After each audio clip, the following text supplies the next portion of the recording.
ನಿರ್ಮಾಪಕ ಕೆ. ಮಂಜು ವಿಷ್ಣುವರ್ಧನ್ ಅವರ ಅಭಿಮಾನಿ. ಅವರ ಸಿನಿಮಾಗಳಿಗೆ ಬಂಡವಾಳ ಸಹ ಹೂಡಿದ್ದಾರೆ. ಅಭಿಮಾನ್ ಸ್ಟುಡಿಯೋದಲ್ಲಿದ್ದ ವಿಷ್ಣುವರ್ಧನ್ ಸಮಾಧಿಯನ್ನು ಬಾಲಣ್ಣ ಅವರ ಕುಟುಂಬದವರು ನೆಲಸಮ ಮಾಡಿದ ವಿಚಾರ ಅವರಿಗೆ ನೋವುಂಟು ಮಾಡಿರುವುದಾಗಿ ತಿಳಿಸಿದ ಕೆ. ಮಂಜು, ವಿಷ್ಣು ಸ್ಮಾರಕ ನಿರ್ಮಾಣ ಮಾಡಿಯೇ ಸಿದ್ಧ ಎಂದಿದ್ದಾರೆ. ಕೆ. ಮಂಜು, ನಮಗೆ ಸರ್ಕಾರದ ಹಣ ಬೇಕಿಲ್ಲ, ನಾವು ಅಭಿಮಾನಿಗಳೇ ಸೇರಿ ವಿಷ್ಣುವರ್ಧನ್ ಸ್ಮಾರಕ ನಿರ್ಮಿಸುತ್ತೇವೆ ಎಂದಿದ್ದಾರೆ. ಮೈಸೂರು ದಸರಾ ಮಹೋತ್ಸವವನ್ನು ಬಾನು ಮುಷ್ತಾಕ್ ಅವರಿಂದ ಮಾಡಿಸಬಾರದು ಎಂಬ ಒತ್ತಡ ಸರ್ಕಾರದ ಮೇಲೆ ದಿನೇ ದಿನೇ ಹೆಚ್ಚುತ್ತಿದೆ. ಹಿಂದೂ ಜಾಗರಣ ವೇದಿಕೆಯ ಮೈಸೂರು ಘಟಕವು ಇಂದು ಜಿಲ್ಲಾಧಿಕಾರಿಗಳಿಗೆ ಪತ್ರವೊಂದನ್ನು ನೀಡಿ ದಸರಾ ಉದ್ಘಾಟನೆಯನ್ನು ಬೇರೆಯವರಿಂದ ಮಾಡಿಸುವಂತೆ ಸರ್ಕಾರವನ್ನು ಆಗ್ರಹಿಸಿತು. ವಿವಾದ ಶುರುವಾದಾಗಿನಿಂದ ಮುಖ್ಯಮಂತ್ರಿ ಸಿದ್ದರಾಮಯ್ಯ ಯಾವ ಹೇಳಿಕೆಯನ್ನು ನೀಡಿಲ್ಲ. ಆದರೆ ಉಪಮುಖ್ಯಮಂತ್ರಿ ಡಿ.ಕೆ. ಶಿವಕುಮಾರ್ ಹೇಳಿಕೆಗಳನ್ನು ನೀಡಿ ವಿವಾದ ಸೃಷ್ಟಿಸುತ್ತಿದ್ದಾರೆ. ಅವರು ಚಾಮುಂಡಿ ಬೆಟ್ಟ ಕೇವಲ ಹಿಂದೂಗಳಿಗೆ ಮಾತ್ರ ಸೇರಿದ್ದಲ್ಲ ಅಂತ ನೀಡಿದ ಹೇಳಿಕೆ ಭಾರೀ ವಿವಾದಕ್ಕೀಡಾಗಿದೆ.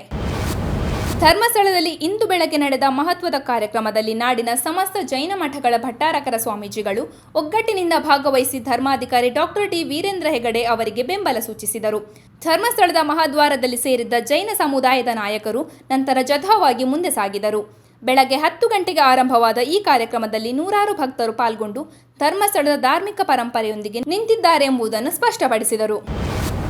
ಕೇಂದ್ರ ಸರ್ಕಾರ ಜಾರಿಗೆ ತರಲು ಹೊರಟಿರುವ ಜಿಎಸ್ಟಿ ಸ್ಲ್ಯಾಬ್ಗಳ ಇಳಿಕೆ ಸೇರಿದಂತೆ ಸುಧಾರಣಾ ಕ್ರಮಗಳಿಂದ ರಾಜ್ಯ ಸರ್ಕಾರಗಳಿಗೆ ಆದಾಯ ಕುಸಿತ ಆಗಬಹುದು ಎಂದು 8 ರಾಜ್ಯಗಳು ಆತಂಕ ವ್ಯಕ್ತಪಡಿಸಿದೆ. ಕರ್ನಾಟಕದ ಕಂದಾಯ ಸಚಿವ ಕೃಷ್ಣ ಬೈರೇಗೌಡ ನೇತೃತ್ವದಲ್ಲಿ ಇಂದು ಶುಕ್ರವಾರ ನಡೆದ ಸಭೆಯಲ್ಲಿ 8 ರಾಜ್ಯಗಳ ಪ್ರತಿನಿಧಿಗಳು ಪಾಲ್ಗೊಂಡಿದ್ದರು.